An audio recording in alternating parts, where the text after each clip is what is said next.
নুন হলুদ দিয়ে সেদ্ধ করা চিকেন কিমা, পাউরুটি, অলিভ অয়েল, ধনেপাতা কুচি, মাখন, রসুন কুচি, পেঁয়াজ বাটা, ক্যাপসিকাম কুচনো, টমেটো কুচি, আদা বাটা, লেবুর রস, গোলমরিচ, নুন, চিনি, শসা, টমেটো গোল করে কাটা। গ্রিল চিকেন স্যান্ডউইচ তৈরি করতে একটি পাত্রে অলিভ অয়েল গরম করে পেঁয়াজ কুচি দিয়ে ভেজে নিতে হবে।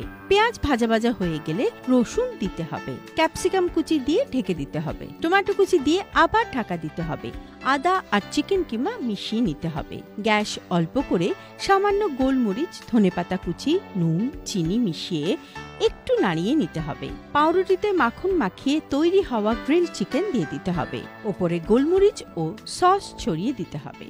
এরপর উপরে আরেকটি পাউরুটি রেখে স্যান্ডউইচের মতো মুড়ে নিলে রেডি গ্রিল চিকেন স্যান্ডউইচ।